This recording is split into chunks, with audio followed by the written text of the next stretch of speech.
Hello friends, कैसे हैं आप सभी। आई होप आप सभी अच्छे होंगे। तो हम पढ़ रहे थे 11th एनसीईआरटी का chapter number 1 the living world. उसमें हमने देखा था हमको इस चैप्टर में चार चीज़ें पढ़नी थी, समझनी थी। पहला था हमारा व्हाट इज़ लिविंग, सेकंड था diversity in the living world, third taxonomic categories and four taxonomic aids. ये मैंने जो बताए हैं ये ओल्ड एनसीईआरटी के अकॉर्डिंगली बताए हैं, ठीक है।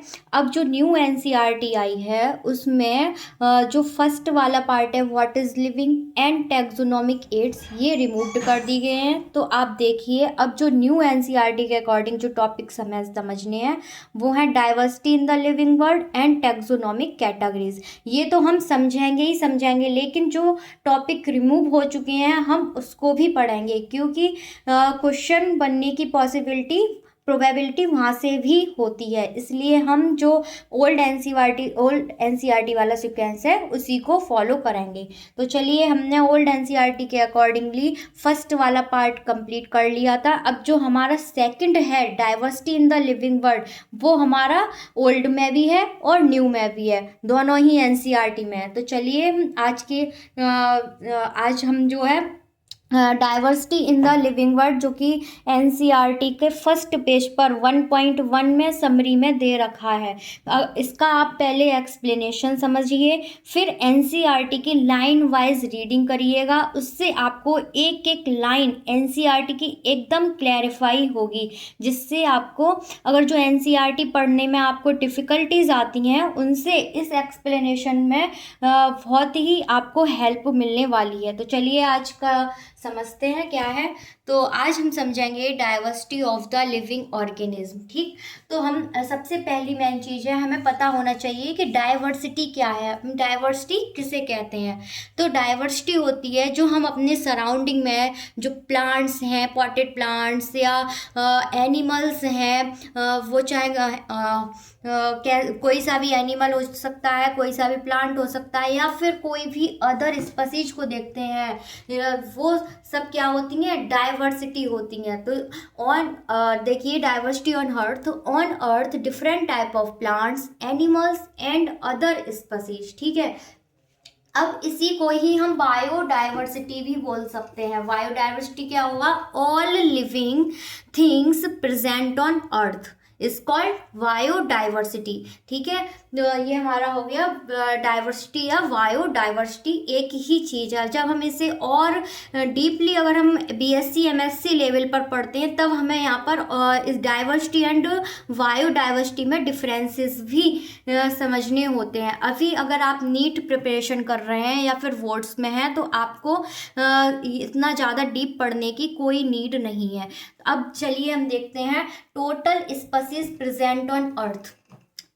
जो हमारी अर्थ पर टोटल स्पीशीज हैं वो कितनी हैं, वो हैं हमारी 7 मिलियन।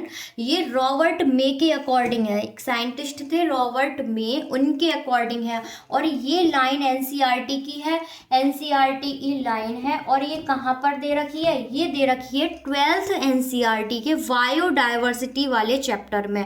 वहाँ पर दे रखा है 7 million species present on earth, और ये किसने कहा है, रॉबर्ट मे के अकॉर्डिंग। अब देखते हैं कितनी उनमें से कितनी स्पीशीज अब तक डिस्कवर्ड हैं, कितनी डिस्कवर हो चुकी हैं, ठीक है। तो वो हमारा डेटा है 1.7 से 1.8 मिलियन डिस्कवर्ड, ठीक है, जो कि अब हमारे यहाँ पर दे रखा है, देखिएगा 1.7 से 1.8 मिलियन आप एनसीईआरटी को रीड कराएंगे, ठीक है।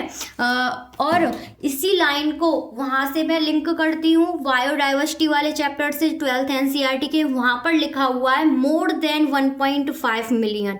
तो बात एक ही है, चाहे कह लो मोर देन 1.5 मिलियन कह लो, या फिर 1.7 से 1.8 मिलियन। ये लाइन 2 बार रिपीट होगी आपके पूरे सिलेबस में, इसलिए इस लाइन को आपको बहुत केयरफुली लर्न करना है, ठीक है। अब डिस्कवर्ड का मतलब क्या हुआ? डिस्कवर्ड का मतलब होता है जो क्लासीफाई भी हो चुका है और जिसका नेमिंग भी हो चुका है, वो क्या हो गया, मतलब वो डिस्कवर्ड हो चुका है, ठीक है। इतनी 7 मिलियन में से इतनी स्पीसीज डिस्कवर्ड हो चुकी हैं और अभी कुछ स्पीसीज जो रह गई हैं वो डिस्कवर हो रही हैं, ठीक है। अब देखिए हम नेक्स्ट टॉपिक पे चलते हैं, वो है हमारा टैक्सोनॉमी। नेक्स्ट वर्ड है हमारा टैक्सोनॉमी। तो समझिए टैक्सोनॉमी क्या है। अब जैसे कि हम मान लीजिए ये कोई एरिया है, ठीक है, और एक इससे भी बड़ा एरिया है। मान लीजिए जो छोटा एरिया है तो मान लीजिए इसमें कितनी स्पीसीज हैं, 10।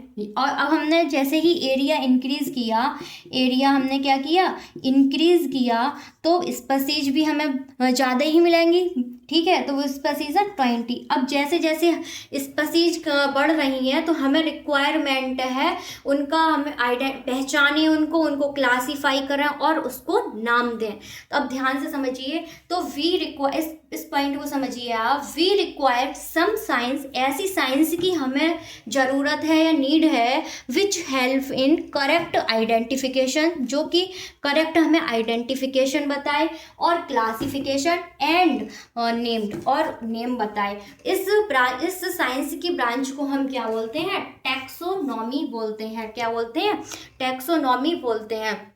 अब टैक्सोनॉमी के फादर कौन है? टैक्सोनॉमी के फादर हैं कैरोलस लिनियस। कौन है? कैरोलस लिनियस, ठीक। अब हम टैक्सोनॉमी को जो हमारी टैक्सोनॉमी है उसको हम डिवाइड करते हैं। एक है हमारी ओल्ड टैक्सोनॉमी। अब समझिए ओल्ड टैक्सोनॉमी में क्या है, मॉडर्न टैक्सोनॉमी एंड सिस्टेमैटिक्स, ठीक है। अब ओल्ड और मॉडर्न तो आप समझते ही हैं। ओल्ड में मतलब पुरानी थिंकिंग हो गई, मॉडर्न में मतलब मॉडर्न थिंकिंग हो गई। जैसे जो ओल्ड वाले लोग होंगे उनकी मॉडर्न लोगों से थिंकिंग मैच नहीं करती होगी, क्यों? पहले के लोगों की कुछ अलग टाइप की थिंकिंग थी। अब जैसे जैसे लोग मॉडर्न हो रहे हैं उनकी थिंकिंग चेंज हो रही है ना। तो और हमारी थिंकिंग चेंज होनी भी चाहिए। ऐसा नहीं है मॉडर्न टाइम में जी रहे हैं और हमारी सोच हम अपने पुराने ज़माने वाली चला रहे हैं, ऐसा नहीं चलेगा, ठीक है। तो समझिए ऐसा ही यहाँ पर है।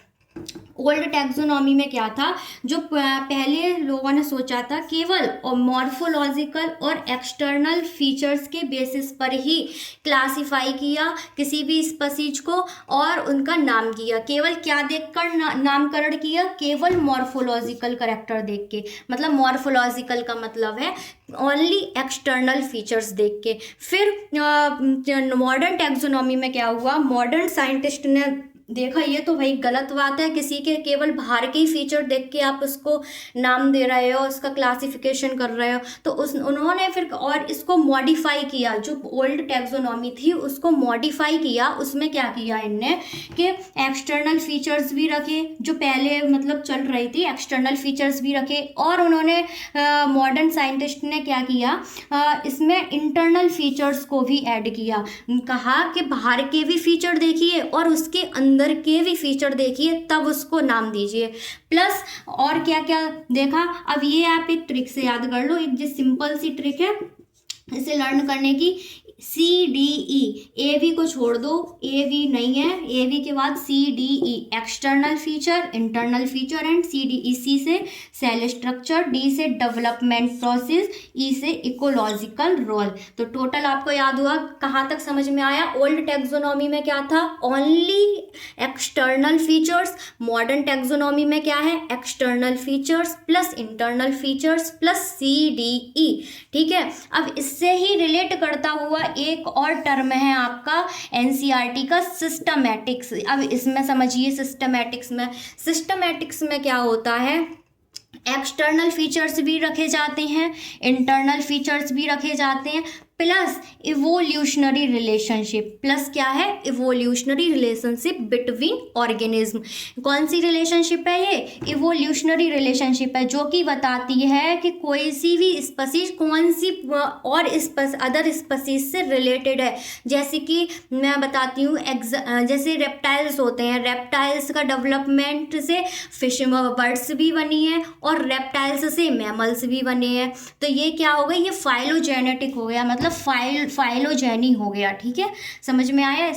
तो सिस्टमैटिक अरेंजमेंट ऑफ ऑर्गेनिज्म, ये टर्म सबसे पहली बार दिया था कैरोलस लिनियस ने। किसने दिया, सिस्टमैटिक टर्म सबसे पहली बार किसने दिया, कैरोलस लिनियस ने। और कैरोलस लिनियस ने एक अपनी बुक लिखी थी सिस्टमा नेचुरी, तो सिस्टमा से उन्होंने ये वर्ड उठाया और सिस्टमैटिक टर्म यूज किया।